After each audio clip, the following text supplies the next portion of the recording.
Assalamualaikum warahmatullahi wabarakatuh. Tentunya selamat bergabung bagi yang baru bergabung.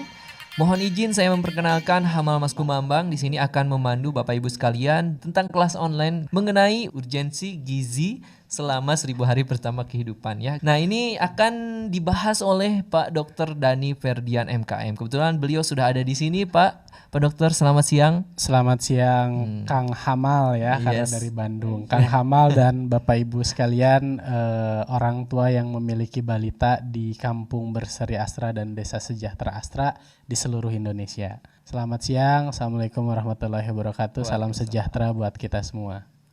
Nah, Pak Dokter, nanti Hamal mohon izin dulu nih. Sekolah keluarga balita ini nih. Sekolah keluarga balita ini nih apa dan bagaimana gitu. Ya, baik, terima kasih Kang Hamal ya. Jadi Bapak Ibu sekalian, di tahun ini Astra itu memiliki program sekolah keluarga balita.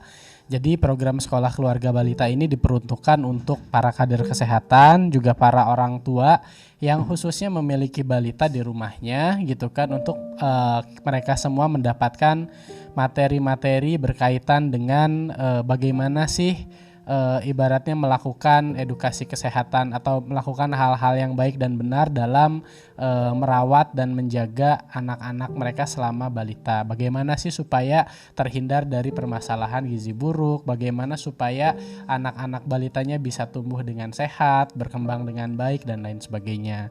Nah, direncanakan Bapak Ibu sekalian, sekolah keluarga balita ini memiliki untuk masing-masing baik itu orang tua atau kader ini tuh terdiri dari 5 sesi Kang Hamal. Nah, sesi pertama ini kita akan bicara tentang urgensi gizi di 1000 hari pertama kehidupan.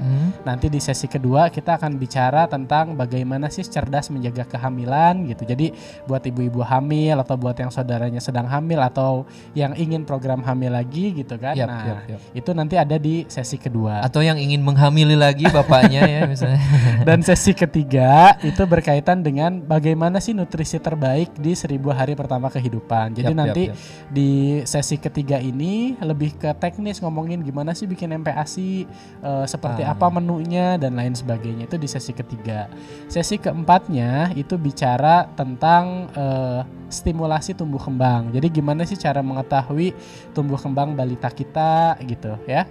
Itu di sesi keempat. Dan sesi terakhir itu bicara tentang pola asuh dan dukungan keluarga. Nah, jadi ini tuh sangat lengkap sekali program di sekolah keluarga balita ini untuk Bapak Ibu yang punya balita di rumahnya supaya bisa mengasuh dan bisa membesarkan balitanya dengan cara yang baik dan benar.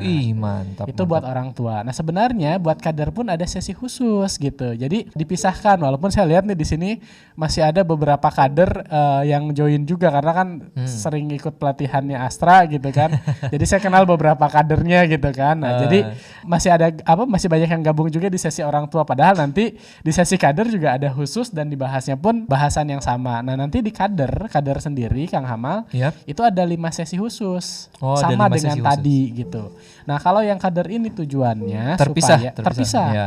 Kader ini tujuannya supaya apa? Supaya nanti pasca mereka ikut kelas sekolah keluarga balita ini mereka bisa mempraktekkan atau bisa melakukan edukasi terhadap masyarakatnya gitu. Jadi ini kita bagi 2 sesi. Jadi mantap. Masing-masing 5 pertemuan. Nah, dan kembali gitu saya sampaikan pelatihannya sekarang sedikit berbeda. Kenapa? Karena kita bikin lebih interaktif lewat podcast audio streaming. Nah, gitu. Jadi mungkin buat sebagian bapak atau ibu ada yang merasa kesulitan karena ini satu hal yang baru. Biasanya kan cuma kuliah WhatsApp doang, nanya ngetik, terus nanti pembicaranya ngetik juga gitu. Ya di satu sisi kan saya capek ya kalau ngetik banyak panjang gitu kan. Nah, sekarang kita ada teknologi, kita manfaatkan dan supaya interaksinya juga bisa lebih baik lagi dan materinya bisa lebih detail gitu. Lebih efisien juga sih Dok. Ya. Karena kan kalau harus baca itu lama juga, ngetik itu kan ada waktunya lama. Sementara Bapak Ibu kan pasti ada waktu untuk masak dan lain-lainnya, jadi tersita gitu, kalau misalkan nanti pakai cara itu gitu. Ya.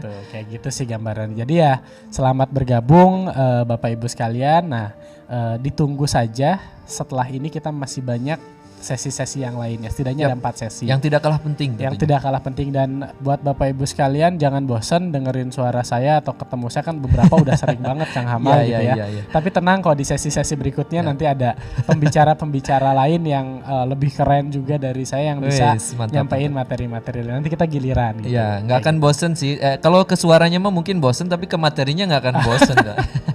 Karena penting, Pak. Oke. Oke, langsung aja kita akan mulai, Pak Dokter ya. Boleh, silakan. Jadi itu tuh nanti betapa pentingnya gabung dengan sekolah keluarga balita, tadi sudah disampaikan juga sama Pak Dokter. Jadi tentunya podcast ini sangat penting. Jadi mohon dukungan dan support dari Bapak Ibu sekalian untuk tetap mendengarkan. Stay tune terus pokoknya ya. Tetap menyimak walaupun bisa sambil masak, sambil nyusuh tapi tapi bisa sambil menyimak mendengarkan gitu ya. Pakai headset di rumah gitu ya sambil tetap mendengarkan materi yang akan disampaikan. Oke, Dok, langsung saja nih. Ya. Biar tidak ngayayai istilah bahasa Sundanya mah. Apa sih pertama ini kan kita lagi ngebahas urgensi gizi selama 1000 hari pertama kehidupan. Ya. Nah, kalau gizi mah mungkin udah familiar Bayang ya, Tapi gitu. kalau 1000 hari pertama kehidupan nih, apa sih 1000 hari pertama Oke. kehidupan? Kenapa 1000 hari pertama? Jadi bicara 1000 hari pertama kehidupan, ini definisinya dulu ya. 1000 hari pertama kehidupan tuh bukan artinya bukan ketika bayi lahir terus dihitung 1000 hari setelah dia lahir. Enggak, tapi 1000 hari pertama kehidupan itu adalah dimulai dari hari ke-0 masa pembuahan. Dimulai dari Jadi dari hari ke-0 masa pembuahan sampai ke 1000 hari berikutnya. Artinya dari pertama kali anak itu di dalam kandungan dalam bentuk zigot gitu ya. Itu kan hari pertama pembuahan sampai ke 1000 hari itu artinya 24 bulan pasca dilahirkan. Jadi 1000 hari pertama kehamilan 1000 hari pertama kehidupan itu adalah periode pertama anak dari masa kehamilan sampai usia dia 2 tahun. Di mana 9 bulan itu 270 hari di dalam kandungan ditambah 2 tahun pertama anak setelah dilahirkan atau 730 hari. Jadi 270 dalam kandungan, 730 harinya itu setelah dia dilahirkan. Jadi itulah 1000 hari pertama kehidupan. Jadi ditambah Betul. Maka kalau tadi kan kalau nggak salah di pretest juga ditanya kan apa sih 1000 hari pertama kehidupan? Jangan sampai salah lagi gitu. Hari pertama kehidupan tuh dari mulai pembuahan artinya dalam kandungan sampai anak itu berusia 2 tahun. Nah, artinya bukan dari brojol ya berarti. Bukan dari brojol. Iya, Artinya apa? Pentingnya menjaga gizi atau menjaga pemeliharaan calon buah hati kita atau pemeliharaan anak kita sebenarnya dilakukan sejak hari pertama pembuahan. Itulah pentingnya. Nanti kenapa pentingnya nanti akan kita bahas kayak gitu. Bukan hanya Jadi buat definisi ibu, dulu. berarti buat bapaknya Betul juga sekali. penting nih Buat pengetahuan bapak, ini. buat ibu. Maka saya sangat senang sekali ketika di sesi kali ini ada bapak-bapak juga yang ikut gitu. Nah, itu alhamdulillah luar ya. biasa itu. Luar biasa. Betul. Baik, Dok. Nah, kenapa harus 1000 hari pertama tuh? Oke, kenapa harus 1000 hari pertama? Karena sesuai kalau judul yang saya kasih, 1000 hari pertama itu tuh dikatakan generasi emasnya kehidupan. Generasi emas Generasi atau periode emasnya kehidupan lah. Nah, kenapa periode emasnya nanti dibahas di sesi berikutnya. Dan sekarang yang menjadi penting adalah kenapa ini dibahas di 1000 hari pertama kehidupan? Karena kejadian stunting, ya sering stunting. dengar ya sekarang Ya, stunting kejadian tuh. stunting, ya itu tuh harus diselamatkan terutama di 1000 hari pertama kehidupan ini. Jadi kalau ada anak stunting, stunting terus sampai lewat 2 tahun gitu ya, itu nanti bakal banyak efek yang terjadi pada anak itu, baik itu ketika dia masih anak-anak atau ketika dewasa. Nah, tapi Dok kan ini mungkin stunting ini populer tapi mungkin masih banyak yang nggak tahu nih stunting itu perlu dijelaskan juga. Ya, Dok. Bapak Ibu mungkin harus tahu dulu stunting itu apa. Apalagi kan selama ini sering dengar ya pemerintah sebelum corona mewabah ini kan sering ngomongin tentang stunting gitu. Nah, jadi kalau bicara stunting ini juga kalau nggak salah di pretest ada ya di soal.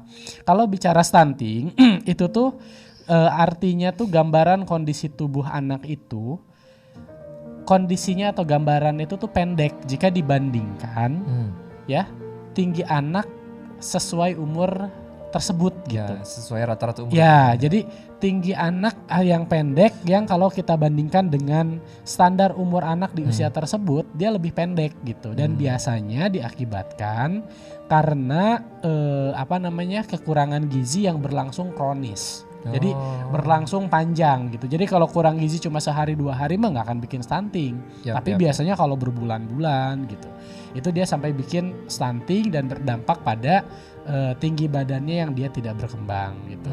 Jika dibandingkan dengan umurnya gitu. Nah tapi menyikapi stunting ini juga nanti nggak bisa nih anak pendek langsung dibilang kamu stunting, nggak bisa. Jadi gimana cara menentukan anak itu stunting? Bapak ibu itu harus melakukan pemplotingan atau apa ya kayak buka grow chartnya yang dikasih sama WHO kan suka ada tuh, bahkan di buku KIA itu tuh ada tuh grafik pertumbuhan dari WHO. Grafik tersebut grafik umur dibandingkan grafik tinggi badan dibandingkan umur. Tinggi badan dibandingkan umur. Berdasarkan WHO. Nah, nanti kita ngelihat nih anak kita ini tinggi badannya berapa gitu. Oh, sekian. Umurnya berapa? Sekian. Oh, setelah dititikin di grafik tersebut, oh ternyata dia ada di bawah garis -2 atau -3 gitu. Nah, itulah yang dikatakan stunting. Tapi itu pun harus dikonfirmasi lagi ke layanan kesehatan gitu. Ya, harus dikonsultasikan lagi. Betul, tapi cara mengetahuinya gimana? Ya itu tadi, membandingkan tinggi badan per umur. Maka tadi ada pertanyaan tuh, stunting itu ditentukannya berdasarkan apa? Apakah berat badan per umur, berat badan per tinggi badan? Jawabannya adalah tinggi badan per umur, grafik itu. Apakah cuma tinggi badan, Dok? Ya, kalau stunting hanya tinggi badan per umur. Jadi nanti di plotting di tinggi badan per umurnya, dia sudah sesuai dengan usianya atau belum. Walaupun tinggi badan belum tentu itu stunting gitu ya. Walaupun belum tentu gitu, karena begitu teman-teman atau bapak ibu sekalian melihat grafik seperti itu, baiknya langsung menghubungi layanan kesehatan untuk dikonfirmasi. Itu hanya salah satu cirinya. Betul, gitu itu salah satu toolsnya tuh seperti itu. Nah tapi kalau bapak ibu yang di kampung berseri astranya masing-masing, Posyandunya sudah menggunakan aplikasi iPosyandu yang kerjasama Unpad iPosyandu gitu ya. Si kadernya rajin memasukkan ke iPosyandu, itu nggak usah lagi dititikin lagi, otomatis begitu dia ngukur tinggi badannya berapa, umurnya berapa, langsung ketahuan. Sudah ada aplikasinya ya, Bapak Ibu tuh iPosyandu. Bahkan sekarang tuh sudah ada juga iPosyandu orang tua. Jadi ketika Bapak Ibu orang tuanya mendownload iPosyandu orang tua, dia bisa melihat data anaknya lewat aplikasi itu tanpa harus ngukur-ngukur lagi, dia udah ada tuh statusnya. Nggak perlu ngotret lagi gitu kan. Tapi syaratnya kader kesehatannya Posyandunya harus input data anaknya itu di aplikasi iPosyandu Kader. Gitu. iPosyandu Kader. Kayak gitu sih gambarannya. Itu salah satu toolsnya caranya untuk mengetahui itu. Kenapa? Ini harus dimonitor Bapak Ibu sekalian karena jumlahnya ya, kalau Bapak Ibu pengen tahu, anak stunting tuh bahasa populernya atau bahasa awamnya kuntet lah, pendek gitu, cebol, kerdil, beke gitu ya. Banyak lah sebutannya ya gitu. Itu tuh ya nama atau bahasa lainnya stunting lah. Di Indonesia datanya itu walaupun di 2013 tuh 37%, sekarang itu di tahun 2018 di riset kesehatan dasar yang terakhir turun alhamdulillah jadi 30%, tapi masih tinggi. 30% itu kan artinya 3 dari 10 anak kita itu tuh stunting gitu. Gizi kekurangan gizi yang berlangsung kronis yang membuat dia pendek gitu kan. Pertumbuhannya tidak sesuai dengan umurnya. Kenapa tadi saya bilang kenapa ini harus dilakukan monitoring terhadap anak-anak kita terutama yang masih di bawah 2 tahun supaya mengetahui anak kita tuh termasuk yang stunting atau bukan gitu. Karena datanya lumayan tinggi di Indonesia. 30% tuh artinya 3/10 gitu anak mengalami kejadian tersebut. Nah, dan kenapa tadi dibahas juga 1000 hari pertama kehidupan? Karena stunting ini tuh bukan gara-gara begitu anak dilahirkan gizinya kurang, bukan. Tapi semenjak masa pembuahan dalam kandungan itu yang mempengaruhi anak itu tuh ketika lahir dia sudah stunting atau belum gitu. Kayak gitu gambarannya. Nah, salah satu yang faktor yang menyebabkan anak itu stunting adalah kekurangan gizi pada ibunya.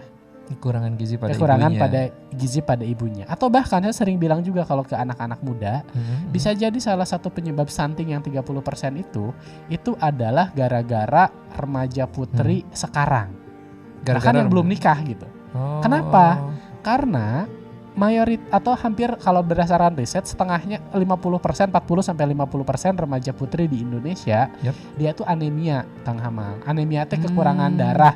Kekurangan darah tuh bukan darah rendah ya, tapi hampir 50%. Hampir 50%. Banyak tapi sekali. Sel darah merahnya itu tuh kurang. Sel darah merah ini berfungsi buat apa? Buat dia membawa oksigen dan sari-sari makanan ke seluruh tubuh. Kalau buat ibu hamil, si oksigen dan sari-sari makanan ibu itu tuh ya disalurkannya lewat sel darah merah ini yang kemudian disalurkan ke plasenta dan nyampe ke bayi.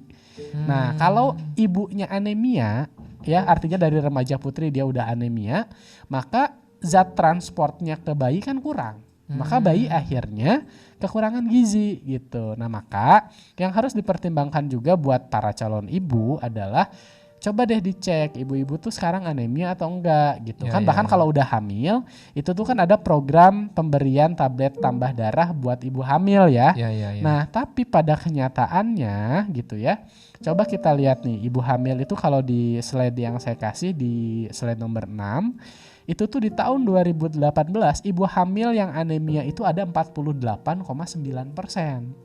Tuh setengahnya ibu hamil di Indonesia tuh anemia gitu. Sehingga dia kan memberikan kontribusi terhadap perkembangan anak yang kurang gara-gara kan transport zat-zat makanannya dari ibunya juga kan kurang gara-gara ibunya anemia. Dan dilihat nih proporsi umurnya. Proporsi umur mayoritas yang anemia itu 84,6% terjadi pada ibu hamil berusia 15 sampai 24 tahun. Jadi mamah-mamah muda gitu kan yang banyaknya anemi gitu. Karena bisa jadi begitu sebelum dia hamil pun, sebelum dia nikah udah anemi kan yang tadi saya bilang. Maka kalau buat remaja putri nih, buat orang tua yang masih punya remaja putri, silahkan berikan tablet tambah darah pencegahan buat anak-anak remaja putrinya. Gimana caranya? Berikan 52 tablet tambah darah bagi remaja putri yang diminum dalam setiap 1 minggu itu 1 tablet di hari yang sama. Jadi tiap hari Senin misalkan tuh si remaja putri ini tuh minum tablet tambah darah rutin. Jadi sampai 52 habis berarti itu udah 1 tahun minum tablet tambah darah itu. Buat yang anemia tentunya ini kan ya. Pencegahan pun bahkan sekarang kalaupun dia nggak tahu dia anemia atau enggak, pemerintah sudah punya program itu sekarang.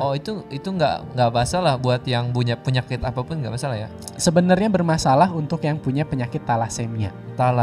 Ya, jadi kalau yang punya thalassemia jangan tablet tambah darah. Tapi kan kalau yang dia sehat atau apa gitu ya nggak punya thalassem dia nggak masalah. Ya, cina gitu. ada yang darah tinggi, cina mau ditambah darah deh. Nah itu mah nggak nyambung. Jadi darah tinggi dikasihnya misalkan tablet FE, tablet tambah darah itu mah nggak nyambung karena tablet FE ini diberikan buat bukan yang tekanan darahnya kurang, tapi yang sel darah merahnya kurang. Anemia ini definisinya sel darah merahnya yang kurang, bukan tekanan darahnya yang kurang gitu ya. Mantap. Kalau tekanan darah mah ditensi gitu kan. Nah itu tekanan darah. Kalau anemi itu tuh ditusuk pakai jarum untuk darahnya kemudian diperiksa. Nah maka kalau untuk di Kampung Berseri Astra, sebagian Kampung Berseri Astra sudah dibantu tuh sama Astra dikasih alat untuk ngecek hemoglobin gitu supaya tahu remaja putri atau ibu hamil itu anemia atau enggak gitu. Kayak gitu. Jadi sebenarnya tidak hanya faktor yang bikin dia stunting gitu ya. Anak itu tuh bukan ketika dia lahir aja, tapi semenjak dalam kandungan itu mempengaruhi. Dan tentu saja pasca lahir pun iya. Contohnya apa? ASI eksklusif. Nah ASI eksklusif di kita nih dilihat di slide nomor 7 gitu ya. Ini tuh yang ASI eksklusif sampai 6 bulan angkanya tuh cuma 30%.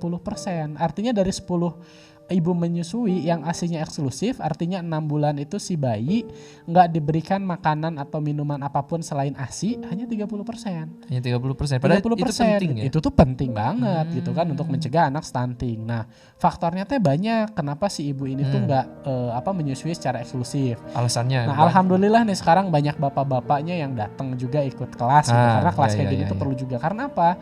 Karena bisa jadi ibu itu tuh nggak menyusui secara eksklusif gara-gara apa? Gara-gara suaminya. Kenapa gara-gara suami ini? Berdasarkan riset ya, wawancara kita terhadap ibu-ibu yang menyusui tidak eksklusif. Ada yang kata suaminya tuh mohon maaf ya gitu, nggak boleh menyusui karena takut payudara istrinya turun. Ada yang kayak gitu. Ada yang gitu juga. Ada juga yang anaknya rewel gitu ya, usianya 3 bulan disusuin tapi masih rewel sama suaminya, dibilang itu anak kamu tuh masih lapar tuh, kasih aja pisang gitu, berisik gitu. Dikasih pisang. Jadi di kita tuh masih paternalistik. Jadi ibu itu atau perempuan itu lebih takut atau lebih nurut ya ketika suami bilang A ya dia mah nggak bisa nolak, maka saya akan melakukan itu. Nah maka sekarang alhamdulillah ada bapak-bapak di sini ya dukung gitu para ibu, para istri untuk menyusui secara eksklusif. Di luar itu apalagi orang tua atau mertua sama juga kayak gitu kan, ketika orang tuanya bilang ini mah kasih aja lah bubur beras gitu atau apa gitu ya, sebagai anak atau sebagai menantu kadang para ibu juga ngerasa ya nggak bisa menolak hal tersebut.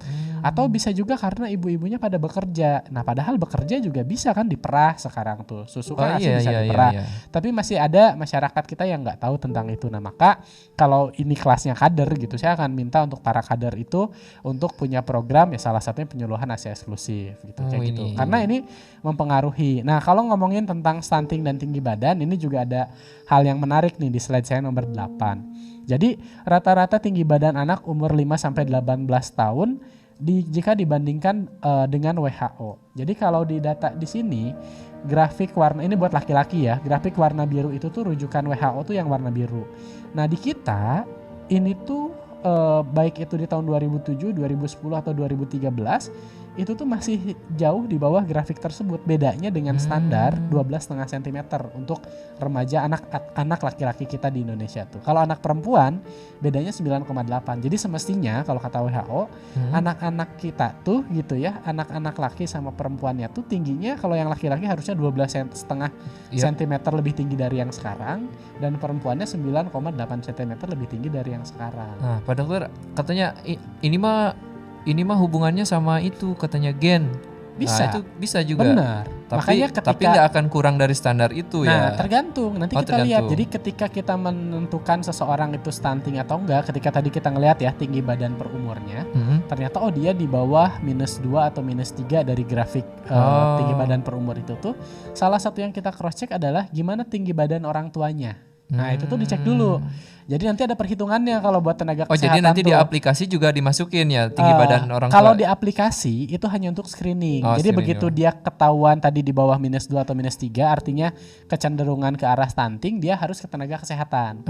Nanti begitu di tenaga kesehatan akan verifikasi. Coba tinggi badan berat badan orang tuanya berapa. Karena kalau tinggi badan orang tuanya dua-duanya pendek, mohon maaf gitu.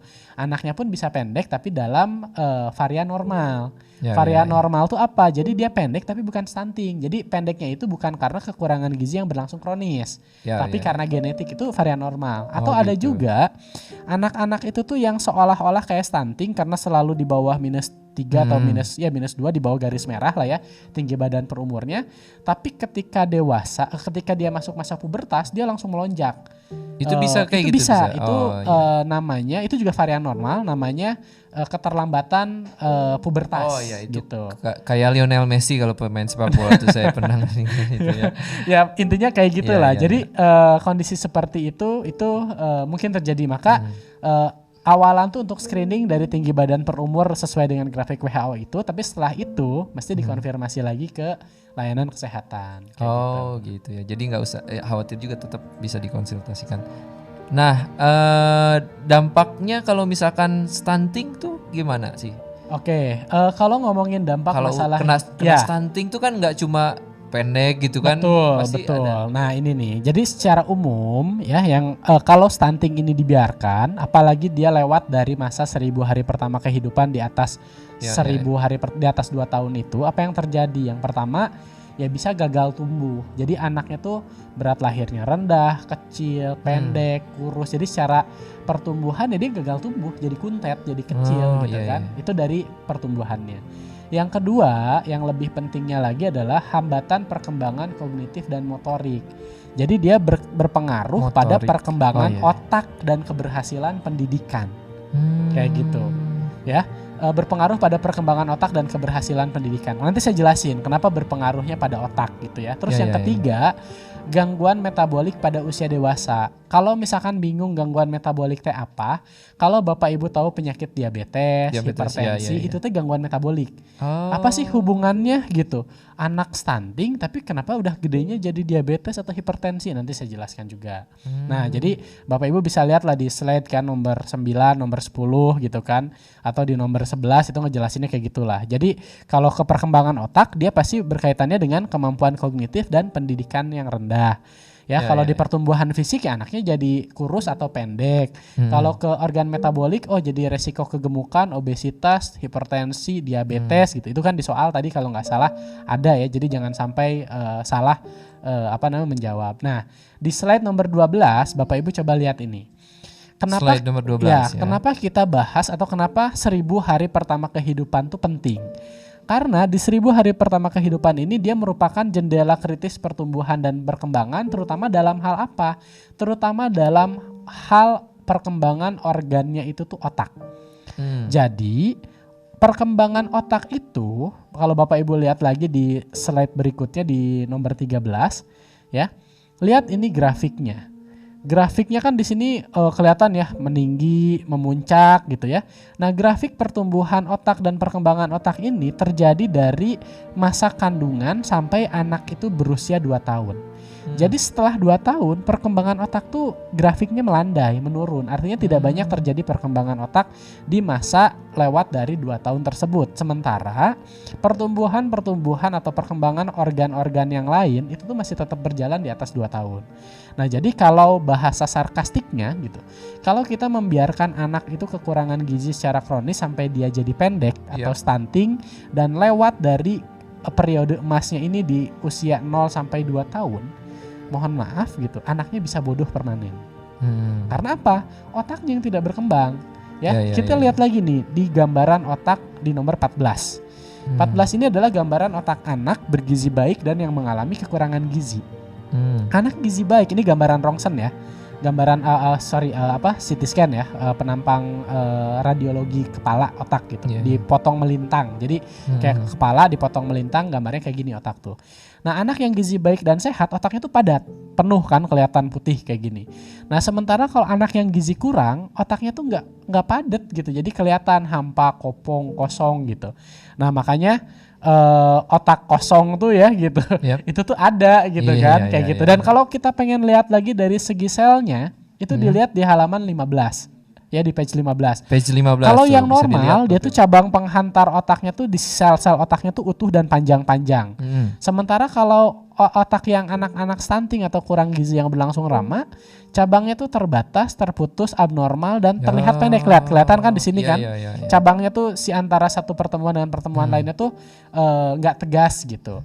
Nah, itulah yang menggambarkan bahwa gitu di 2 tahun pertama kehidupan anak, terutama yang sangat penting tuh apa? Perkembangan otak. Karena setelah 2 tahun ya perkembangan otaknya jadi nggak akan tumbuh dengan maksimal. Maka kalau ada anak kekurangan gizi di bawah 2 tahun, dikejar semaksimal mungkin supaya di era 2 tahun ini, di periode emas ini mereka bisa keluar dari gambaran masalah gizi tersebut. Dan kalau kita pengen lihat jauh lagi nih, ada risetnya dari WHO tentang kecerdasan anak Indonesia. Di sini gitu ya. Ada sebuah organisasi yang 2012 ini dilakukan penilaian lah terhadap pelajar usia 15 tahun di 65 negara dalam bidang membaca, matematika dan sains. Nah, Indonesia pengen tahu urutannya ke berapa? Urutan ke berapa tuh? Dia urutan ke 64 dari 65 negara yang disurvei. Kayak gitu. Itu hampir bicara dong. tentang iya, makanya kan sementara Singapura di urutan kedua, Vietnam 17, Malaysia 50, Thailand 50, Malaysia 52 gitu kan. Terus yang menarik lagi yang tadi saya sampaikan ini sebelum dijeda ya sesi 1. Tadi kan dibilang bahwa apa hubungannya penyakit tidak menular dengan stunting? Nih Bapak Ibu lihat di slide nomor 17. Di sini dibilang ya di tahun 2015 ini tuh sekarang penyebab kematian tertinggi itu penyakit-penyakit tidak menular kayak stroke, jantung, diabetes gitu ya. Banyaknya kayak itu. Dan apakah gitu? Itu tuh hanya penyakit-penyakit orang kaya. Gitu. Nah, di slide nomor 18 ada risetnya. Jadi ternyata yang kaya dengan yang miskin proporsinya sama. Jadi orang yang sangat kaya dengan orang yang sangat miskin mengidap penyakit hipertensi, diabetes, stroke itu tuh sama. Sama ya. Jadi itu bukan jadi penyakit orang kaya lagi sekarang, tapi orang miskin pun gitu itu bisa mengalami penyakit seperti itu. Dan ini ada kaitannya dengan apa? Dengan kekurangan gizi anak yang berlangsung pada saat dia masih di bawah 2 tahun. Nah, kenapa ini bisa terjadi? Karena gini gambarannya. Semestinya ambillah misalkan diabetes ya. Semestinya ketika di dalam kandungan sel pankreas itu yang menghasilkan insulin ya. Insulin ini fungsinya untuk mengubah karbohidrat itu tuh jadi cadangan energi ya. Nah, si pankreas ini harusnya di dalam kandungan itu tuh perkembangannya tuh bagus. Tapi karena ibunya kurang gizi, jadi perkembangan pankreasnya tuh nggak maksimal. Nah, begitu dia dilahirkan dapat kandungan atau volume gula yang sama antara anak yang dilahirkan dari ibu gizi baik dengan ibu dengan gizinya kurang. Misalkan ambillah dengan sejumlah sekian gram gitu ya yang sama diberikan kepada anak yang lahir dari ibu yang gizi baik dengan anak yang lahir dari ibu yang gizinya kurang, itu tuh memberikan respon yang berbeda pada anaknya. Kalau pada anak yang lahir dari ibu yang bergizi baik dikasih kandungan karbohidrat atau gula sekian gram itu, anaknya nggak akan kenapa-napa dan insulinnya bekerja dengan baik. Tapi di satu sisi, di satu sisi kalau yang lahirnya gara-gara ibunya ketika hamil dia gizinya kurang, anaknya lahir, kan sel pankreas anaknya kan nggak berkembang maksimal. Maka ketika dikasih gizi, dikasih kandungan gula atau karbohidrat dalam batas normal pun gitu, si pankreasnya sudah mulai merasa jenuh gitu, berat bebannya. Dan ketika itu dilakukan terus-menerus gitu ya, maka diabetes tipe 2 bisa muncul pada anak yang kekurangan gizi tersebut. Kayak gitu. Kenapa dia bisa beresiko? Karena memang dari perkembangan awal organ-organ metaboliknya kan tidak berkembang maksimal gara-gara asupan nutrisinya kurang. Jadi bahkan penyakit-penyakit itu bukan hanya dari faktor turunan, tapi dari yang 1000 hari dari pertama. 1000 hari itu pertama ya? kehidupan juga sekarang tuh bisa menentukan itu. Itu sih mungkin begitu, gambarannya Pak. Kang Hamal ya. Baik Pak Dokter, sepertinya ini sesi pertama sudah beres, jadi kita harus sesi tanya jawab dulu nih. Kita akan menghimpun tanya jawab dari Bapak Ibu sekalian yang mau bertanya seputar materi yang barusan dibahas untuk sesi pertama. Nanti Pak Dokter langsung baca di layar atau bagaimana? Ya, oke. Apa aja Kang Hamal? Nih, yang pertama gimana Pak Dokter? Apa pertanyaannya? Apakah dengan Pemberian ASI eksklusif dapat mencegah stunting? Sudah sangat malah sangat wajib bisa. ya Bahkan kalau bisa ya. Wajib dan sangat dianjurkan. Kalau misalkan tiba-tiba dikasih pisang berarti udah gagal. udah gugur. Iya, ASI eksklusifnya udah gugur. Jadi itu memang harus pengawasan banget ya. Betul, dari ibu dan juga ya dari bapaknya. Kalau misalkan nanti diasuhnya sama yang lain juga harus langsung diwanti-wanti, ini jangan sekalipun dikasih makan yang lain selain ASI ya. Betul. Oke, kemudian gizi yang baik dan sehat itu seperti apa? Bisa dijelaskan? Nah, ini nomor 2 secara detail akan dijelaskan di sesi ketiga. Nanti jadi ada sesi nutrisi dalam 1000 hari pertama kehidupan itu nanti ada sesi khususnya untuk bahasannya 2 jam sendiri. Ya karena banyak banget makanan. Tapi yang jelas nggak perlu kaya untuk bisa gizi seimbang ini. Nggak harus. Ya. Itu sudah. Dan kalau ngomongin gampangnya banget gizi yang baik itu seperti apa? Bapak Ibu lihat aja isi piringku sekarang tuh kan ada dari Kemenkes ya, yang 2,5 dari 2/3-nya makanan pokok kayak nasi gitu ya, 1/3-nya dari setengah piringnya itu lauk pauk gitu kan, terus 2/3-nya yaitu kan sayuran dan 1/3-nya buah, terus dikasih air minum sehari 8 gelas disertai dengan aktivitas fisik dan cuci tangan. Gak harus mahal jadi ya, dok gak harus mahal. Nah itu secara praktisnya, tapi detailnya gimana itu ada di sesi ketiga tentang nutrisi di 1000 hari pertama. Jadi kehidupan. pantau terus dan simak terus ya sesi seperti ini ya. Betul. Pak Dokter, apa ada strategi untuk ini dibahas di sesi 2. Nanti di sesi 2. Nanti di sini kita akan bahas. Nah, ini di keep dulu ya, admin. Maaf mau tanya, apakah masalah kehamilan seperti plasenta previ, KPD dan lainnya bisa menyebabkan stunting katanya? Nah apakah ini bisa masalah kehamilan misalkan plasenta previa, kelenjar pecah dini bisa menyebabkan stunting nggak? Sebenarnya mungkin bisa dia menimbulkan bayi berat lahirnya rendah karena apa? Karena kan dia harus dilahirkan prematur misalkan tuh. Kalau yang kelenjarnya pecah dini kan Kalau di kehamilan kan otomatis dia ya harus apalagi kalau cairannya udah kurang kan otomatis harus diinduksi untuk dilahirkan kan. Jadi bisa jadi berat badan anaknya lahir rendah gara-gara apa? Gara-gara dia prematur gitu. Yap, Tapi ya. itu bisa dikejar. Kelahiran prematur pun bisa dikejar untuk anaknya nggak harus untuk jadi kurang gizi gitu. Enggak. Ya, gitu. ya, ya. Itu bisa dikejar. Terus kalau masalah plasenta previa itu sebenarnya nggak mempengaruhi stunting karena plasentanya mah enggak. baik-baik aja, cuma posisinya aja yang salah gitu di ibu gitu kan. Jadi nggak ada masalah kayak gitu. Oke, jadi sudah dijawab ya tadi ya. Ini yang mengatasi stunting nanti dibahas di sesi berikutnya ya. Oke. Pak dokter, berarti tidak berpengaruh dari gen katanya Stunting tidak berpengaruh dari Jelas tadi genetika. sudah ini Tidak gitu ya. Tapi kalau anak pendek bisa nggak? Bisa. Tapi pendek belum tentu stunting. Belum tentu stunting. Tapi kalau ya. stunting pasti pendek. Ya.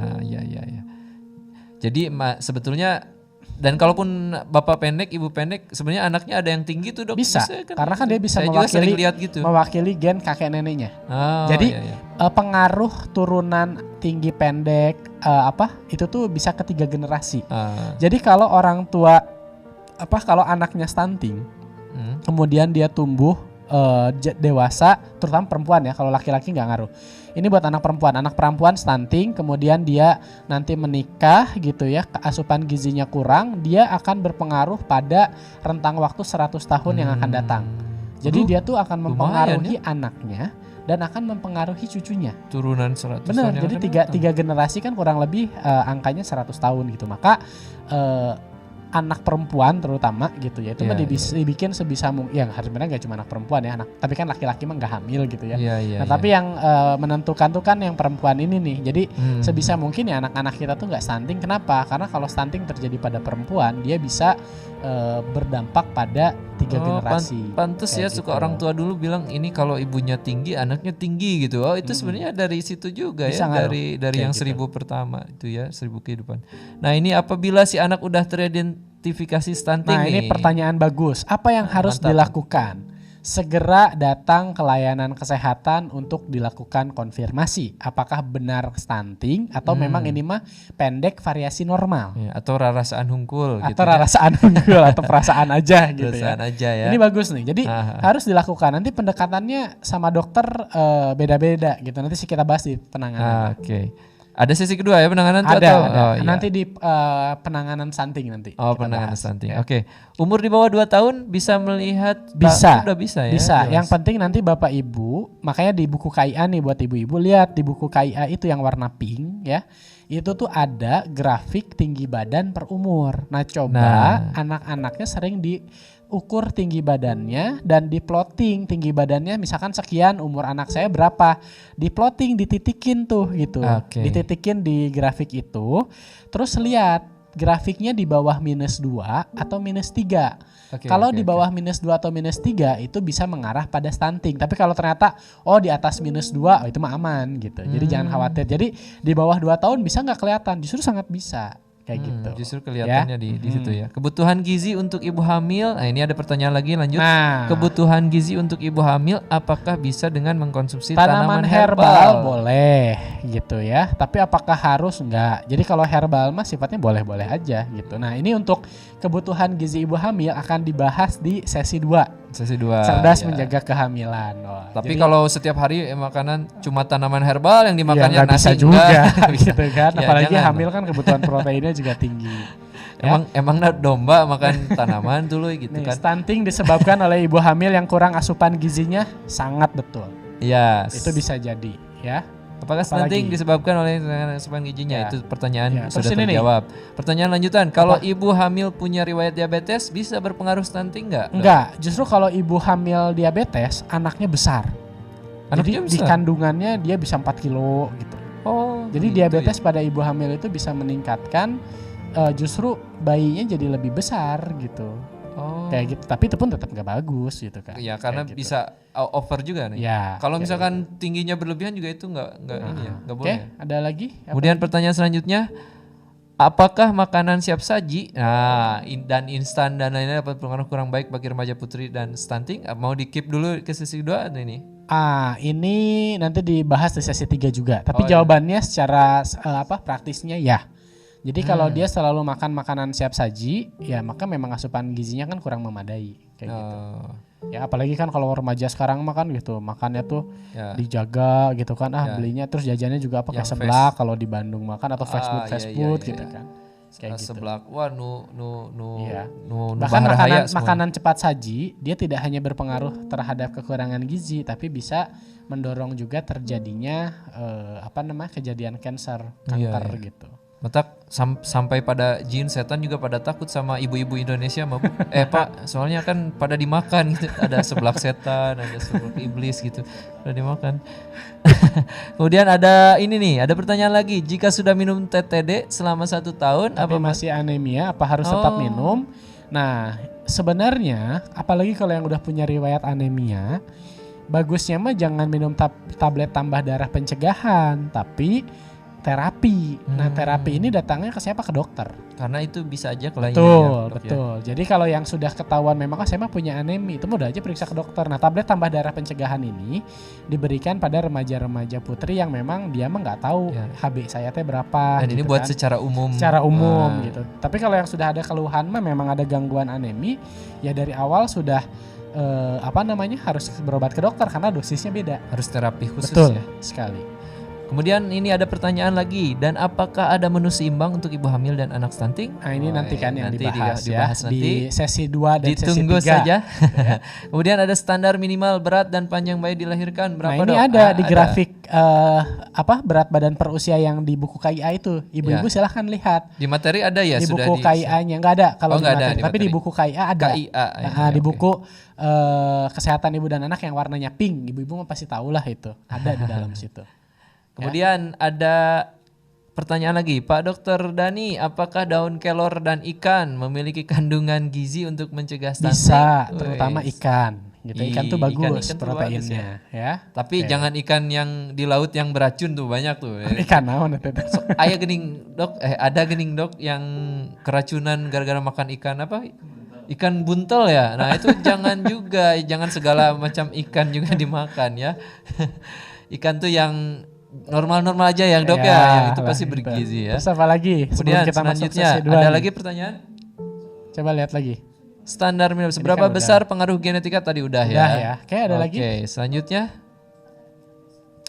Dok, ini dari dari Bu Mei, dok anak Mei menstruasi tidak lancar. Apakah harus rutin minum vitamin? Enggak, kalau nggak lancar harus ke dokter dulu buat diketahui kenapa nggak lancarnya. Tapi ini mah nggak ada nyambungnya sama nggak ada nyambungnya. Tapi nggak apa-apa kita jawab aja. Takutnya stunting ya. Apakah stunting? Tapi kalau udah kena stunting masih bisa diatasi dong? Apa? Masih bisa di terapi bisa, bisa dikejar, bisa di catch up. Tapi gitu. yang lebih penting itu yang 1000 hari pertama kehidupan. Karena kalau setelah 2 tahun progresnya nggak baik, terutama kan tadi dalam perkembangan otak kan dia udah nggak bisa diapa-apain kan. Daripada mengobati kan jauh lebih mencegah ya. Nih Bu Mia ya ada pertanyaan apa? Bu Mia, dok kapan sebaiknya anak remaja diberikan TTD mengalami menstruasi? Ya SMA lah bisa. SMA gitu kan, kalau udah SMA kasih aja. Atau dimulai menstruasi? Boleh, bisa. Boleh. Dari SMP juga berarti boleh? Bisa, SMP juga boleh. Tapi ya udah cukup 1 tahun aja 52 tablet, jangan terus-terusan minum gitu. Oh iya. Kalau mau setelah beres 1 tahun dicek gitu kan. Sekarang mah kan kalau di Kampung Berseri Asra udah ada tuh yang pakai strip kayak cek gula darah. Oh iya. Nah tinggal tusuk ketahuan HB-nya berapa. Gitu. Oke, sip. Oke, mungkin masuk sesi 2 kali ya. Kita langsung ke sesi 2 Pak Dokter Dani. Kita akan lanjutkan nih. Nah, untuk sesi selanjutnya jelas ini mengenai penyebab dari stunting itu. Kan kita juga nggak akan ada asap kalau nggak ada api gitu. Betul. Tapi sekarang mah bisa ya kalau pakai vape ya jadi ada asap ya. Kita kan ada api dulu. Oh ada api dulu, iya benar-benar. Dalam bentuk panas. Oke, nah ini penyebabnya jelas ada nih stunting itu dok. Oke, jadi sebenarnya gini, penyebab stunting atau bahkan permasalahan gizi secara umum ya Kang Hamal. Jadi kan kalau ngomongin ini bisa sambil dilihat nih slide saya nomor 19. Slide nomor 19 ya. Bisa dilihat dibuka jadi, di WhatsApp.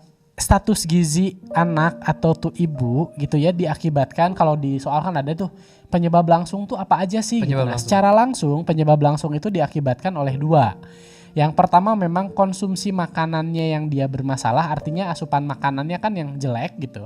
Atau yang kedua karena infeksi. Karena Jadi kalau tadi di soal ada pertanyaan, apakah yang menjadi penyebab langsung terjadinya stunting? Jawabannya tuh 2. Bisa konsumsi makanan atau status infeksi. infeksi ini bisa Infeksi itu bisa langsung jadi orang stunting atau gizi buruk atau bermasalah gizi gara-gara dia infeksi. Artinya dia sakit gitu. Sakit, infeksi atau penyakit yang kronis itu bisa bikin orang jadi kurang gizi.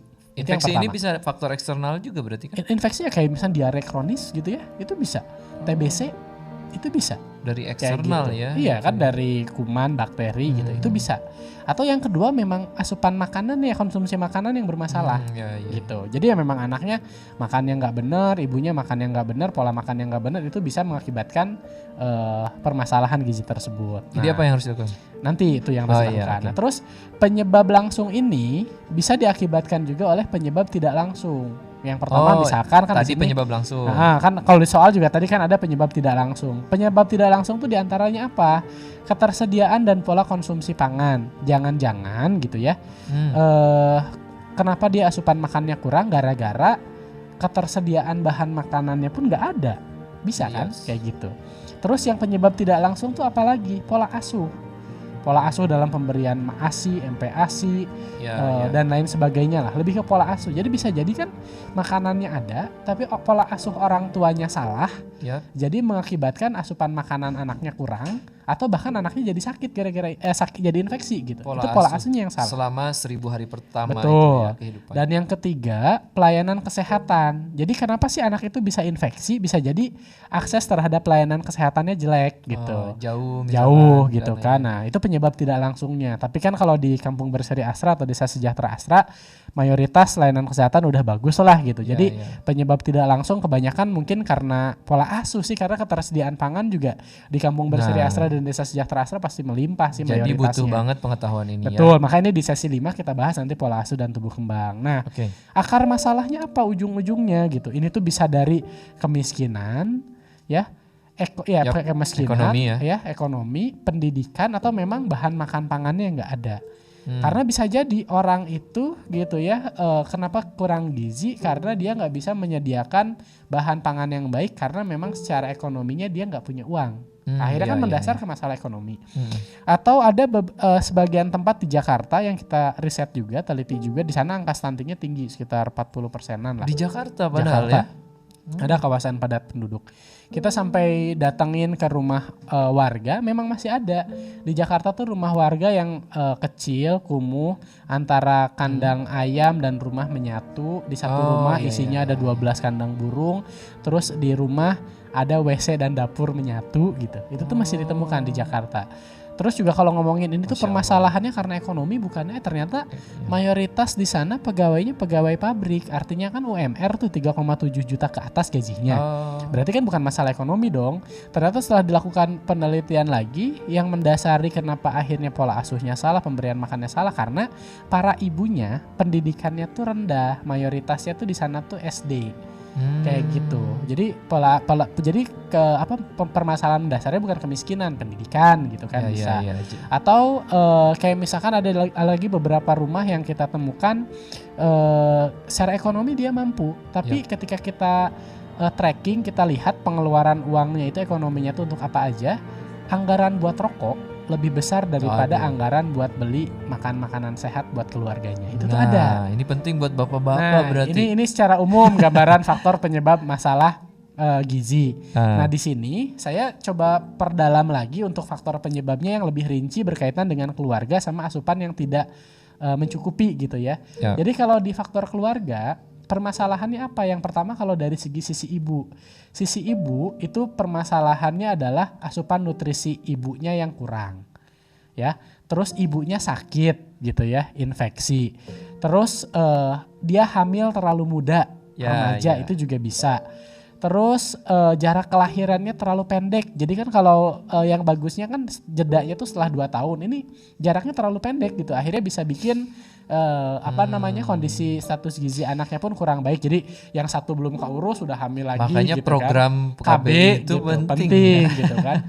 Atau ibunya hipertensi itu bisa mempengaruhi. Kalau tadi kan nanya diabetes gitu. Diabetes berpengaruh nggak pada stunting? Justru hipertensi yang berpengaruh. Jadi kalau ibunya darah tinggi itu bisa berpengaruh. Terus ya gaya hidup gitu ya. Kalau ibunya ngerokok ya, anaknya akan kemungkinan besar Pas lagi hamil. pas lagi hamil rokok, berat badan lahirnya rendah di bawah 2.500. Oh, udah Kayak Pak, gitu. udah Kemungkinan hasil riset besarnya itu jelas risetnya kayak besar gitu. Kalau ngerokok ya. Terus bisa jadi di faktor keluarga itu lingkungan rumah yang mempengaruhi, kayak misalkan aktivitas dan stimulasi pada anaknya yang kurang gitu. Ya. Terus kasih sayang anaknya yang pola asuhnya yang salah gitu. Terus lingkungan di rumah itu juga yang salah, ketersediaan makanannya yang enggak ada gitu. Itu mungkin yang di rumah sih lebih ke arah pola asuh dan lingkungan. Yap. Ya, terus kayak bisa jadi asupan yang kurang. Asupannya itu kayak misalkan asupan makanan buat anaknya kurang gizinya gitu ya. Tidak mengandung nutrisi yang baik, energinya kurang gitu. Atau memang asupan makannya aja jarang gitu ya. Terus makanannya kalau buat MPASI salah gitu, yang harusnya konsistensinya disaring ini malah terlalu cair, itu pun mempengaruhi. Maka ini di sesi 3 nanti akan dibahas sampai ke cara bikin MPASI itu di umur sekian, MPASI yang cocoknya tuh kayak gimana. Gizi yang kayak mudah, yang murah. Betul. Gitu ya. Bisa juga jadi dari masalah pencemaran gitu ya. Jadi kalau pencemaran lingkungan, jadi kayak misalkan sanitasinya jelek, makanan atau minumannya dia terkontaminasi pun bisa mengakibatkan kekurangan gizi pada anak dan bisa menimbulkan kalau infeksi. Misalkan sawah kena limbah gitu juga bisa ya? Bisa. Terus atau misalnya tadi ya tidak memberikan ASI eksklusif gitu ya. Atau ya tadi infeksi kayak diare, TBC, cacingan gitu ya. Maka anak-anak ibu-ibu sekalian jangan lupa tuh dikasih obat cacing tiap 6 bulan sekali gitu. Cacingan juga bisa mengakibatkan itu. Jadi ya secara umum mah gambarannya kayak gitulah Kang Hamal gitu. Kenapa bisa terjadi stunting atau kekurangan gizi pada anak dan balita kita. Oh gitu ya, itu penyebab stunting tuh jadi banyak banget ya dok ya. Tapi asalkan kita tahu, asalkan kita paham, selama 1000 hari pertama kehidupan gitu kita bisa antisipasi banget ya. Betul. Nah kemudian upaya yang bisa dilakukan ini kan harus ekstra banget nih. Oke. Seakan-akan jadi kebayangnya, kita tuh harus beli banyak apa gitu tuh harus berhenti merokok nih bapak-bapak terutama nih ya lagi merokok nih. Ya, jadi upaya yang harus dilakukan gitu ya. Jadi kan memang kalau ngomongin gimana caranya nggak stunting ya penyebab tadi kan yang harus dibenerin. Kayak misalkan kalau satu daerah ketahanan pangannya kurang ya berarti kan pangannya harus dibikin supaya baik. Maka kalau misalkan di KBA atau DSA kalau punya program-program kayak urban farming, hidroponik, lele bioflok gitu, itu tuh bagus karena kan itu bisa bisa bagus atau bisa memenuhi kebutuhan ketahanan pangan. Jadi kalau yang punya urban farming kan jadi nanti PMT pemberian makan tambahan anaknya ya dari hasil kebunnya, dari hasil panen lelenya gitu kan. Sekarang itu ketahanan kan sudah pangan. banyak ya di RT-RT gitu ya gitu. Dibuat program seperti ya, kayak gitu itu bagus tuh gitu kan. Terus ya apalagi pola asuh kan harus benar gitu ya. Terus kalau ngomongin strategi pemerintah gitu ya, pemerintah itu tuh punya intervensi gizi spesifik. Nah di soal juga kalau tadi nggak salah saya ada intervensi gizi spesifik tuh yang berkaitan dengan program kesehatan langsung. Jadi kayak misalkan kesehatan remaja sama gizi ibu hamil gitu ya, ada penyuluhannya itu tuh masuknya ke intervensi gizi spesifik. Pemberian makanan tambahan ibu hamil gitu, itu juga bisa. Terus langsung makanannya jadi kan pemberian ASI, MPASI gitu kan, atau pemberian makanan tambahan buat anak gitu.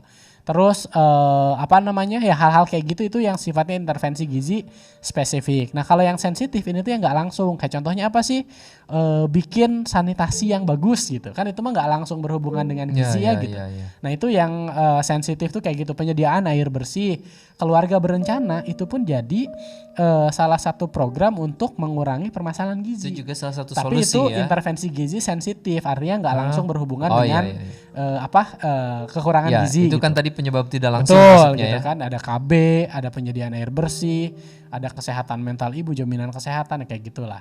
Nah kalau yang di masyarakat apa nih yang bisa dilakukan untuk membantu masyarakat ini dalam 1000 HPK? Maka yang pertama, ketika ada ibu hamil, tolong dukung ibu hamil itu untuk mengkonsumsi makanan sehat yang seimbang dalam jumlah cukup. Nah ini ada di materi sesi 2. Jadi nanti tolong nih bapaknya, kakek, neneknya, ya mertuanya membantu mendorong untuk ibu hamilnya mendapatkan asupan nutrisi yang baik.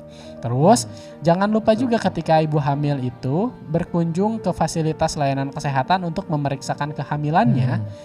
Setidak-tidaknya minimal 4 kali dalam prosesi kehamilan. Jadi di 3 bulan pertama sekali, 3 bulan kedua sekali, dan di 3 bulan terakhir 2 kali. Karena dengan melakukan pemeriksaan rutin terhadap layanan kesehatan atau tenaga kesehatan akan ketahuan ibu ini tuh kurang gizi nggak ketika hamil. Maka ketika diukur lingkar lengan atasnya di bawah 23,5 gitu ya. Oh ini mah ibu kurang gizi, maka didoronglah sama si dokternya atau sama bidannya menu-menu yang bagus untuk kehamilan. Nah, maka ini pun menjadi penting gitu untuk tadi ya kunjungan kehamilan. Terus yang hamil juga minum tablet tambah darah secara benar gitu ya. Terus kalau yang bersalin juga bersalinnya di layanan kesehatan. Jangan lupa ASI eksklusif gitu kan setelah lahir.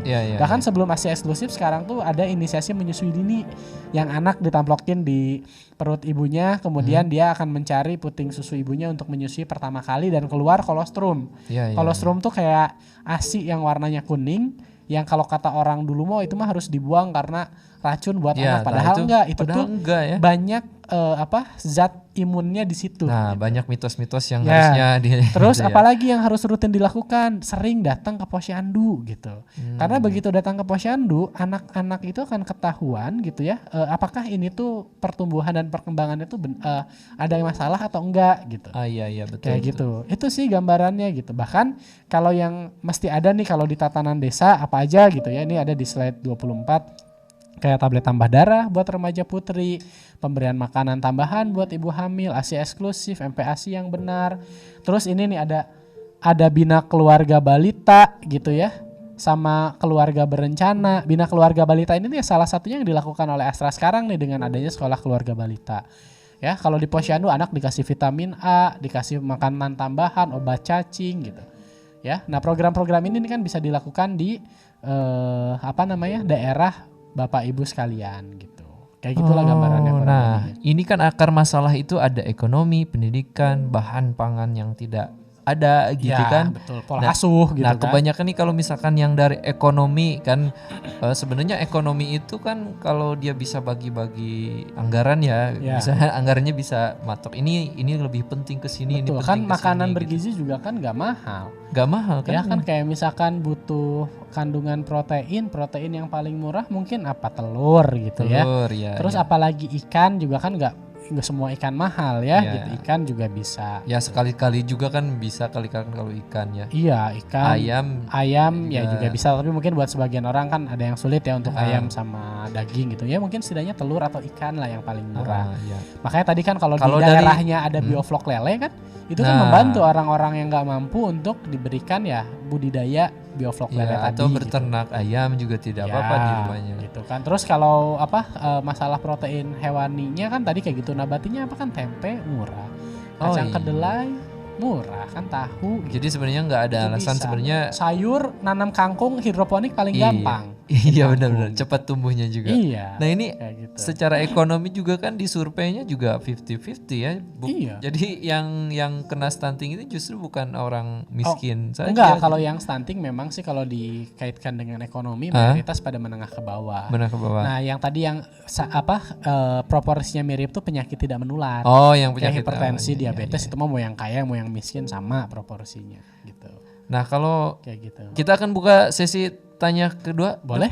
Sesi tanya jawab kedua, boleh. Tanya jawab kedua. Kita masih punya berapa menit lagi di siaran ini? Ada berapa menit lagi? Kita sudah setengah jam lagi. Masih ada setengah jam. Silakan. Jadi buat Bapak Ibu yang mau bertanya seputar materi di sesi kedua itu boleh langsung ditanyakan. Bisa lewat Spoon ataupun juga lewat grup WhatsApp ya. Grup WhatsApp juga bisa. Kemudian tentunya pertanyaannya nanti akan dijawab satu persatu. Mohon untuk pertanyaan sesuai dengan materi yang sudah dipaparkan. Bapak Ibu juga masih bisa melihat materi yang di-share lewat grup WhatsApp yang berupa PDF itu. Jadi sambil buka sambil bisa mendengarkan akun dari Spoonnya. Jadi bisa diminimize sama Bapak Ibu akun Spoonnya, bisa sambil membaca materi-materi yang sudah dikasih lewat grup WhatsApp oleh admin oleh admin peran ibu dalam periode emas kehidupan, karena dinamainnya juga emas kehidupan Iya, tuh. sebenarnya ini gak cuma ibu ya, peran ibu dan bapak gitu. Nah, Karena iya bener ternyata sih. banyak bapak-bapak juga yang gabung, alhamdulillah ya. Dan luar yang biasa. makanya tadi ada bilang anggaran merokok lebih banyak. Nah, Itu tuh ada. itu yang paling susah buat ibu-ibu buat ngelarang merokok Itu bapaknya. tuh dan itu bener banget Kang Hamal ya. Jadi para ibu ini nggak akan bisa ngapa-ngapain terkait dengan perihal merokok suaminya. Maka sekarang kalau para bapak di sini yang merokok gitu ya, kalau bisa jangan di rumah. Kalau bisa jangan sampai anggaran rokoknya lebih gede daripada anggaran beli makanan sehat anak-anaknya gitu Nah, kan. itu dia. Kayak gitu. Dan jangan khawatir tadi ya kalau masalah ASI eksklusif itu ya. Jangan sampai dikasih makanan. Janganlah, nggak apa-apa. ASI eksklusif tuh. Ini bukan sangat kelaparan baik. kalau rewel tuh ya berarti ya. Bukan, namanya anak mah ya pasti kayak gitu. Iya benar-benar. Kalau tiba-tiba dewasa langsung ngasih quotes ke bapak ibunya kan nggak mungkin ya. Coba ada pertanyaan nggak? Silahkan dibacakan. Nah ini Pak Dokter, berarti nggak ngaruh kayak genetika Itu kan tadi tadi sudah. udah ya. Kemudian Ini udah juga nomor 2. em, Mana yang belum? Coba yang udah dihapus aja deh. diabetes bisa berpengaruh sudah. Standar minimal berat dan panjang bayi dilahirkan sudah. Ke bawah terus sudah. Belum semuanya kayaknya sudah. Udah, ini mah udah semua. Udah dijawab juga lewat materi. Coba yang baru yang tadi. Coba lihat note-nya. di Nah, Spoon itu. atau di Nah. WhatsApp-nya deh. Coba. Nah, ini ada pertanyaan untuk Bisa di Zoom mencegah nggak? untuk mencegah pertanyaan lagi. Untuk mencegah stunting, kira-kira makanan apa yang bagus untuk dikonsumsi ibu hamil? Nanti lebih lanjutnya Sesi ada di dua. sesi 3 ya. Sesi 2 kalau ibu hamil. Oh, Jadi sesi cerdas 2. menjaga kehamilan ada di sesi 2. Tapi yang pasti otomatis buat ibu hamil kalau bicara porsi itu akan lebih banyak dibandingkan ketika dia nggak hamil. Oh iya Kayak iya. gitu. iya. Karena kebutuhan nutrisinya beda. Bahkan nanti di sesi 2 ini tuh akan dibahas sampai ke berapa sih semestinya peningkatan berat badan ibu hamil itu dari bulan pertama sampai bulan ke-9, bahkan itu tuh ada. Nah, maka ketika ada ibu hamil yang berat badannya kurang, nanti pasti akan didorong dengan pemenuhan gizi yang spesifik sesuai dengan kebutuhannya tersebut gitu. Iya Kayak benar gitu. benar. Itu Nanti ada nanti di soalnya sesi panjang 2. banget sih ya Benar, kalau karena ini harus tuh, dijelasin. Bicara sekolah keluarga balita itu tadi yang saya bilang antara sesi 1 sampai sesi 5 itu tuh sangat berkaitan gitu. Jadi ya dan gak akan bisa semuanya dibahas secara detail di 2 jam siaran ini gitu. Tapi lebih lanjutnya mungkin bisa dipelajari juga Betul, ya. betul. Dok, di Posyandu juga sering ada kan ya. Ada, bahkan nanti juga kita juga ini. share juga video-videonya juga. Oke. Kemudian ada Pak Dokter, ini ada pertanyaan nih. Nah. Upaya apa saja agar remaja tidak mengalami anemia agar kelak anak-anak yang dilahirkan sehat? Ya Maksudnya? tadi Oh, ya, iya. berarti kan makanannya juga dia harus memenuhi kaidah menu seimbang yang tadi saya sampaikan. Kaidah isi piringku meski dilaksanakan. Terus kalau ada program tablet tambah darah pencegahan dia bisa mengikuti itu juga gitu kan. Oke. Buat remaja putri. Terus juga makannya jangan picky eater tuh pilih-pilih ya kan, ada perempuan yang aduh saya emang nggak makan sayur deh, aduh saya emang nggak makan daging, saya emang cuma nasi putih aja gitu. Nah itu nggak bisa, kita harus menu seimbang dengan pedoman isi piringku atau tumpeng gizi yang kalau bapak ibu cari itu banyak lah di Google gambar-gambarnya. Oke. Itu ya. Ini pertanyaan selanjutnya sudah dijawab juga sebenarnya. Apa? Tablet penambah darah diminumnya apakah saat wanita datang bulan atau ada waktunya tadi Nah kan kalau sudah. untuk yang pencegahan buat remaja putri remaja putri itu artinya dia belum nikah ya. Ya, yang belum Remaja nikah. putri ini tuh dia sekali lagi ya 1 tablet di tiap minggunya di hari yang sama selama 1 tahun. Jadi kalau hari Senin Senin lagi. ya tiap hari Senin lagi gitu kan, kayak gitu. Kecuali kalau memang yang dia sudah punya anemi, dosisnya beda, itu harus dikonsultasikan ke dokter. Terus kalau buat ibu-ibu gimana gitu? Ya ibu-ibu anemi enggak gitu? Kalau buat ibu sebenarnya sih ya kalau dia anemi boleh gitu minum tablet tambah darah pencegahan. Tapi kalau nggak anemi nggak usah.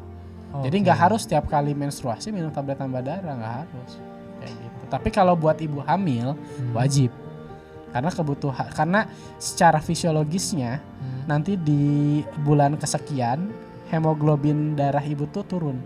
Nah. Jadi memang dia harus ditambahkan tablet tambah darah kalau buat ibu hamil. Dan Jadi kalau jangan khawatir ibu yang nggak hamil hamilnya. mah jangan gitu. Jangan khawatir ibu hamilnya ini ngaruh nggak ke hipertensi? Enggak ya. Enggak, pokoknya harus. Ya, terus apa lagi? Nah, Pak Dokter, strategi untuk nurunin resiko stunting kan tadi Nah, udah yang ya. tadi saya bilang ya, dari mulai gini, nurunin resiko stunting dari mulai sebelum akan nikah gitu kan. Sebelum akan nikah. Ya, sebelum nikah, berarti kan perempuan itu tuh dia harus gizinya baik.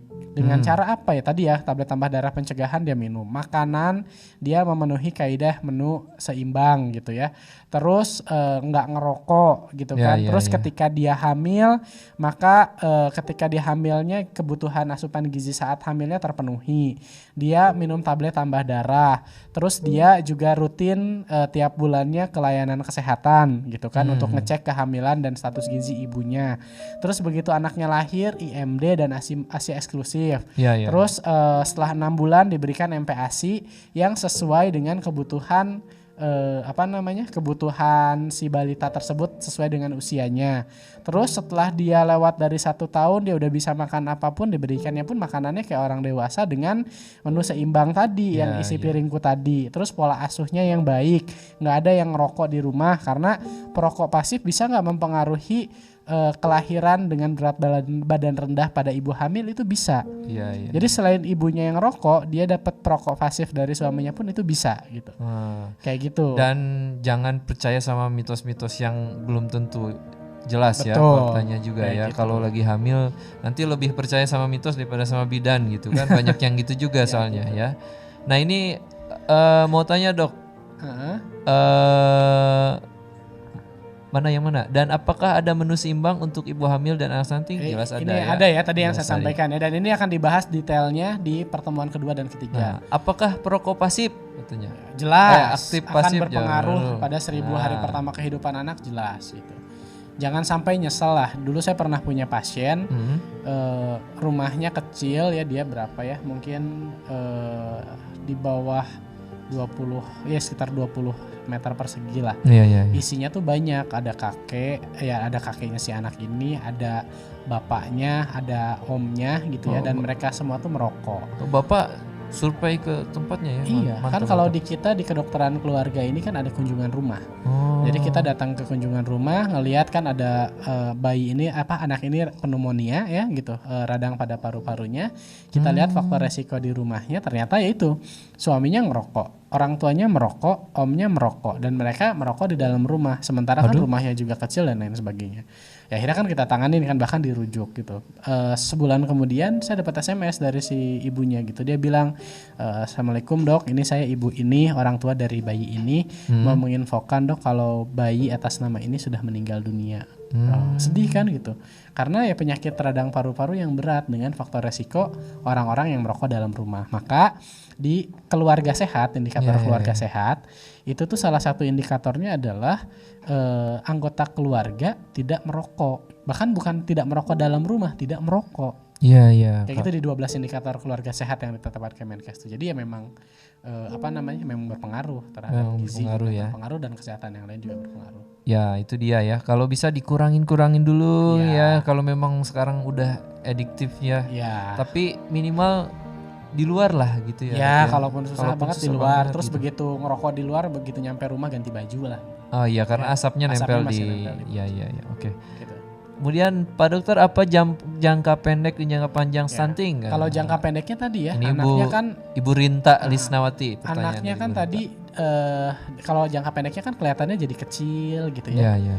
Anak stunting itu kalau nggak kelihatan kayak busung lapar, enggak. Jadi kalau dari segi porsinya mah ya kadang nggak kurus juga enggak, tapi dari segi pendek, dari segi tinggi dia lebih pendek dari anak-anak seusianya. Itu jangka pendeknya ya. Tapi kalau jangka panjang tadi yang saya bilang, kognisinya artinya kecerdasan otaknya itu terganggu. Kenapa? Karena organ otaknya berkembangnya terganggu, dan kalau lewat dari 1000 hari pertama kehidupan ini dia masih stunting, ya perkembangan otaknya hanya mentok sampai di situ gitu. Berarti stunting ini boleh juga diibaratkan hampir gizi buruk nggak gitu? Hampir. Gizi buruk yang berlangsung kronis. Jadi gizi buruk yang berlangsung panjang. Jadi kalau gizi buruknya cuma akut gitu ya, baru seminggu, baru sebulan, dia belum stunting. Stunting ini biasanya udah berbulan-bulan. Oh Kayak iya gitu. iya iya. Iya. Kayak gitu lah. Jadi jangka panjangnya bisa kecerdasannya menurun bahkan sampai ke tadi kan seketika dewasa anak kecil ini yang tadi stunting dewasanya bisa darah tinggi, bisa diabetes gitu kan. Ya, Dan ya, secara ya. kekebalan tubuhnya juga jauh lebih rentan dibandingkan anak-anak lain yang lebih Tadi sehat. juga ngaruh ke aspek motorik juga kan. Betul, Berarti betul. main bal rada Nya, garoreng teh nya berarti aspek stunting. motorik stunting ya. Bisa benar. Nah, ini jika asupan gizi sudah bagus, apakah potensi si anak mengalami stunting? Enggak, Ah, karena kalau stunting itu definisinya gizi buruk yang berlangsung panjang. jadi sudah Kronis. dipastikan kalau Enggak. gizi bagus udah nggak bakal gitu ya. Kecuali kalau tadi ya melanggar ada yang merokok dan Ya, lain-lain itu betul. kan walaupun makanannya bagus tapi Ya, misalkan kecuali ya, kalau sakit makanannya bagus gitu kan tapi dia kena TBC gitu ya atau kena Faktor penyakit eksternal tadi ya. infeksi lain itu bisa. penyebab tidak langsung. Ya. Nah, ada pertanyaan lain, pola asuh dan dukungan keluarga sangat dibutuhkan. Siapa saja yang bisa berperan Wah, ya. ini semuanya ya. Namanya Semuanya, keluarga itu kan terdiri dari ayah, ibu dan anak kan setidak-tidaknya itu kan. Ya mungkin yang paling besar perannya siapa? Ibu jelas karena kan yang banyak berinteraksi hari-harinya kan ibunya kan. Tapi bukan berarti bapak jadi lepas tanggung jawab karena bisa jadi banyak kegagalan pengasuhan gara-gara bapak. Ya, ya. Yang ibunya nggak bisa nolak yang tadi saya bilang ya. Nah untuk lebih jelasnya kayak gimana itu nanti di sesi terakhir. Sesi 5 pola asuh dan dukungan keluarga itu akan ada. Tunggu aja Bapak Ibu sekalian tanggal main. Iya benar-benar. Kalau ibu itu ibaratnya universitas keluarganya gitu ya. Tapi rektornya kan suami. Kalau suami ya pemerintahannya. Oke. Kemudian ada jika asupan gizi sudah bagus sudah tadi pola asuh sudah. Apakah aktivitas fisik body image itu maksudnya gimana ya body image? Ya saya nangkap. Oh, Intinya aktivitas fisik sama depresi bisa nggak mempengaruhi status gizi? Bisa banget. Oh. Ibunya stres, ibunya depresi, anaknya kurang gizi. Bisa. Bahkan gitu ya kalau orang-orang yang pasca melahirkan, mamah-mamah muda, ada gangguan mental emosional namanya baby blues syndrome. Baby blues. Jadi dia nggak siap gitu ya. Bahkan anaknya didiemin aja gitu. Bahkan sebagian ada yang saking depresinya anaknya nangis terus ditutupin pakai bantal sampai meninggal. Jadi bahkan nggak cuma mempengaruhi aspek gizi gitu, sampai kesehatan anak pun ya bisa berpengaruh juga dari ibu yang mengalami gangguan kesehatan mental emosional. Jadi itu sangat suami berpengaruh. juga harus. Dan itu pun harus ada dukungan suami kan. Harus paling biasanya penting. baby blues syndrome itu terjadi karena dukungan keluarganya kurang. Kalau gitu. misalkan yang sering kerja atau jauh kerjanya bisa lewat telepon sekarang kan ngasih perhatiannya ya. Betul. Jadi nggak ada lagi alasan untuk tidak perhatian sama ibu hamilnya ya. Betul. Nah, jadi jangan mentang-mentang ini anak harus diginiin tapi ibunya nggak diperhatiin juga. Betul sekali. Ajaklah main-main sekali ya ke alun-alun ya. Tapi nanti ya beres corona ya. Iya benar-benar lupa ini. Berarti belanja doang Pak boleh? Kalau belanja ngasih belanja. Belanja online aja. Iya, dicek check out HP istrinya kan pasti udah ada yang di check out gitu ya di akun-akunnya. Nah itu di transfer tinggal dibayar ya. Nah ini jika usia si ibu di atas 40 tahun sedang hamil, apakah calon bayi aman dari stunting? Nah 40 tahun jadi gini, kehamilan di atas 35 tahun itu beresiko. Beresikonya terhadap apa? Terhadap stunting bisa nggak? Mungkin bisa jadi kalau terhadap stunting sih nggak ada masalah selama gizi ibunya baik, pengasuhannya baik, begitu dilahirkannya pun pemberian gizinya baik. Tapi justru yang beresiko di atas kehamilan 35 tahun itu adalah berkaitan dengan misalkan tuh kelainan-kelainan genetik. Mungkin Kang Hamal pernah ngelihat ada anak Down syndrome. Ya. Anak Down syndrome itu faktor resikonya terjadi pada usia kehamilan di atas 35 tahun. Jadi mungkin bukan ke masalah gizi tapi ke genetik. Masalah kelainan genetik gitu. Walaupun sih kalau bicara gizi bisa nggak ngaruh, bisa sih tapi nggak sesignifikan itu selama 40 tahun tapi ibunya gizinya baik, asupan makan buat anaknya pun baik, asa eksklusifnya baik gitu, dukungan keluarganya baik, aman-aman aja. Tapi kan kalau masalah genetik itu kan yang nggak bisa dikontrol gitu. Jadi di usia itu harus dimaksimalkan banget masalah gizi apalagi apalagi justru itu makan gitu. Karena berpotensi ini sangat berpotensi untuk stuntingnya. Nah ini ibu hamil makannya banyak katanya, anaknya lahir kecil, itu kesalahannya di mana Bisa katanya. jadi bukan dari segi kuantitas, kan banyak kuantitas ya. Ah. Nah, tapi kualitas makanan yang bermasalah. Oh, jadi bukan masalah satu Bukan, ember makannya gitu bukan ya? gitu. Jadi bisa jadi komposisi makanannya yang salah Iya. gitu, sehingga anaknya juga bermasalah. Terus itu tuh apalagi bisa diperbaiki nggak jika anak berusia 12 tahun stunting ya. Oh Nah iya. sebenarnya begini, target utama untuk catch up mengejar ketertinggalan masalah gizi anak itu bagusnya di bawah 2 tahun. Di atas 2 tahun masih bisa nggak? Bisa, dari segi tumbuh, dari segi badan mah bisa kelihatan tinggi, bisa kelihatan besar. Tapi kan hal-hal yang sifatnya kayak tadi ya kognitif gitu, Mengobati perkembangan itu. otak Oh iya. kan udah nggak bisa berkembang di atas 4 tahun, 5 tahun gitu kan. Iya. Udah nggak bisa lagi gitu. Jadi kalau secara fisik sih mungkin bisa, tapi secara segi kognisi, daya tahan tubuh, kelainan penyakit metabolik itu kan resiko dia tetap tinggi kayak Iya, gitu. iya. Jadi makanya kenapa saya sampaikannya di sini materi 1000 hari pertama kehidupan, ibaratnya ini tuh kesempatan yang harus sangat besar dimanfaatkan buat orang tua yang masih punya anak di bawah 2 tahun atau yang sekarang akan punya anak lagi, dipertimbangkan atau benar-benar diperhatikan 1000 hari pertama kehidupannya dari mulai Iya. konsepsi, pembuahan sampai anak itu 2 tahun. Iya. Jadi yang selama 2 tahun mah yang tadi sibuk banget orang tuanya kerja, suami istrinya, coba deh 2 tahun aja dulu. Ya, 2 tahun benar-benar. awal aja sedikit berkorban atau perjuangannya lebih ekstra supaya kita dapat anak dan kualitas hidup Indonesia yang lebih berkualitas. Betul. Karena anak-anaknya kan sehat gitu. Itu mah wayahna lah kalau bahasa Ya. Sundana mah gitu ya 2 tahun Jadi awal. kalau yang udah lebih dari 12 tahun mah sekarang berarti tinggal tingkatkan gaya hidup sehat Iya. aja dan supaya anak selanjutnya juga tidak mengalami itu ya kayak dok ya. gitu. Dan Apalagi? didik untuk menjadi anak yang baik itu yang penting ya. Itu. Itu lebih penting ya. Pak dokter, kalau ASI jika sudah diberi air putih tidak lagi disebut ASI eksklusif ya katanya kalau sudah dikasih Kenapa air putih. dikasih air putih, Bu? Haus Ya katanya. jangan atuh. Tetap aja pakai ASI aja, jangan dikasih air putih gitu ya. Kan itu juga air ya. Iya, tapi ASI kan juga air mah kandungannya kan beda gitu. Kalau seandainya kurang ASI-nya gitu kan, ya itu kan juga sebenarnya ada teknik-tekniknya ya. Nanti mungkin di yang kedua atau ketiga lah hal-hal kayak gitu banyak dibahas. Tapi ya tetap kalau namanya ASI eksklusif ya ASI saja gitu ya. Jangan campur air putih ya. Jangan lah kayak gitu. Apalagi kalau dicampur thinner itu nggak boleh sekali. Itu mah. Dokter, anak saya umur 5 tahun tapi tinggi badan 98, berat badan 14. Wah, spesifik sekali nih. Dari keluarga saya badannya rata-rata 155. Ya, terbilang pendek ya saya ya.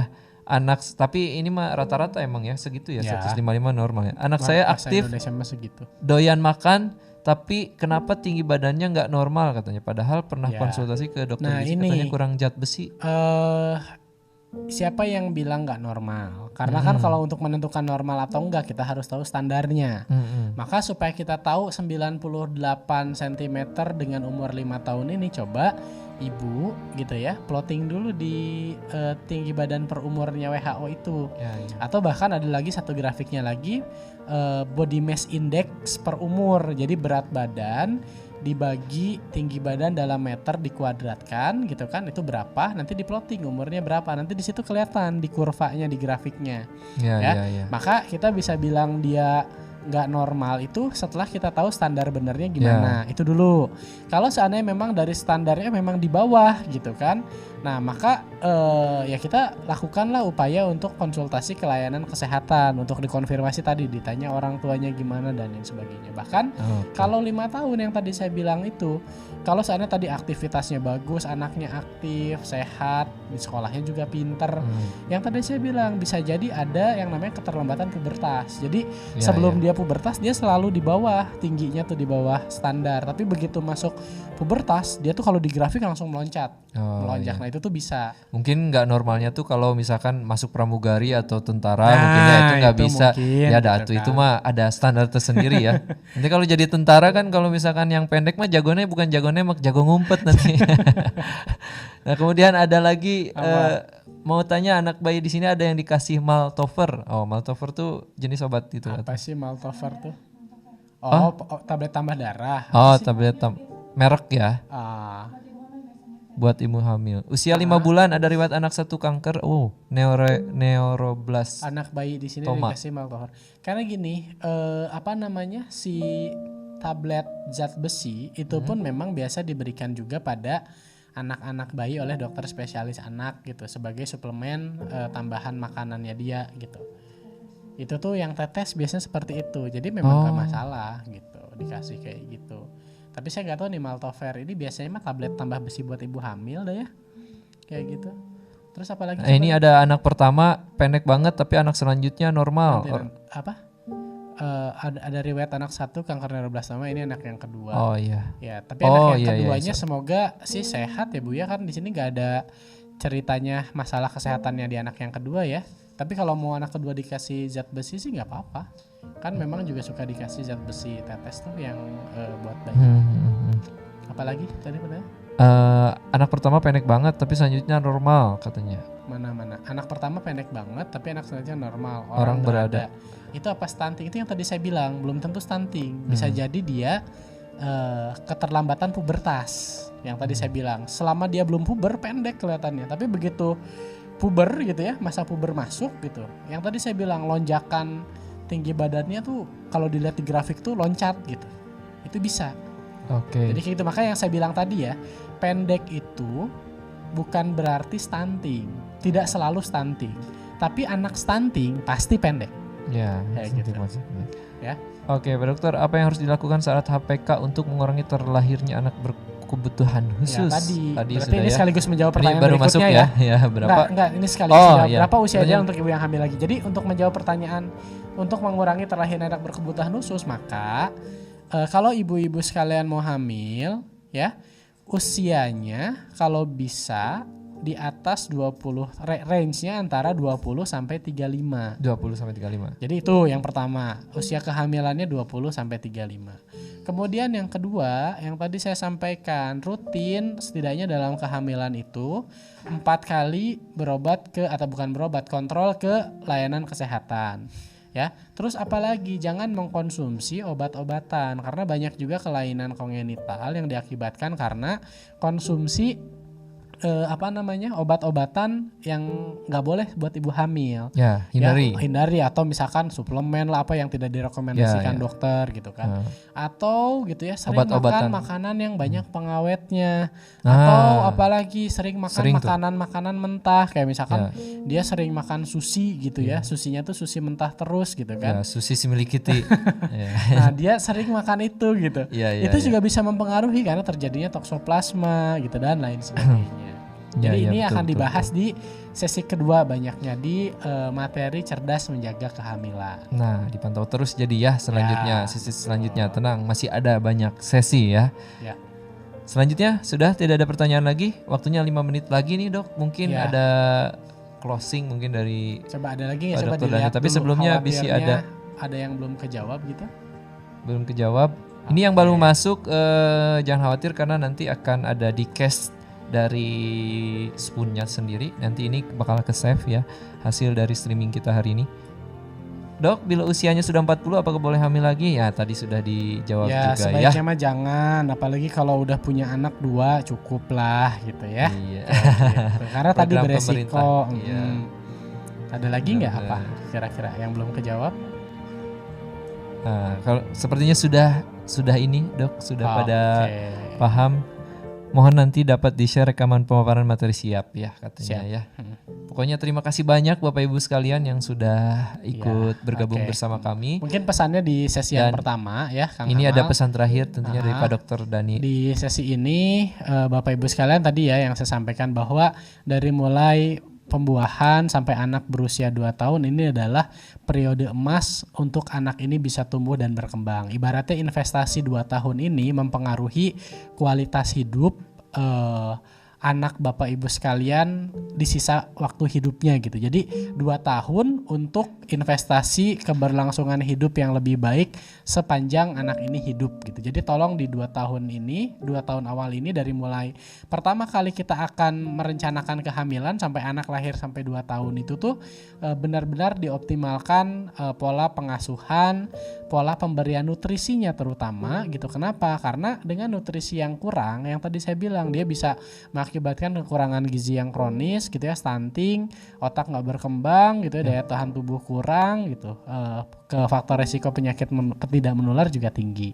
Jadi ya tolong gitu, kalau yang mau punya anak lagi atau yang anaknya masih di bawah 2 tahun atau yang lagi hamil, tolong dijaga baik-baik karena disinilah kesempatan kita untuk bisa menghasilkan manusia-manusia yang berkualitas di Indonesia. Dan nanti untuk lebih detailnya lagi bagaimana aspek-aspek yang lainnya, silahkan ikuti terus di sesi 2, 3, 4, dan 5 akan ada lagi khusus untuk orang tua, dan nanti untuk yang jadi kader kesehatan ada lagi sesinya gitu. Jadi kalau yang kader nanti ikut lagi kelas kader harusnya tambah pinter ya karena materinya sama ini lagi padet ini ya, lagi mantap. gitu. Kayak gitu. Cuma bedanya kalau buat kader dia nanti punya tanggung jawab untuk menyebarkan ke yang lain. Nah ini tapi ada pertanyaan boleh? Satu lagi. Katanya dok saya berumur 32 tahun saya cesar, saya hamil, boleh nggak hamil lagi katanya?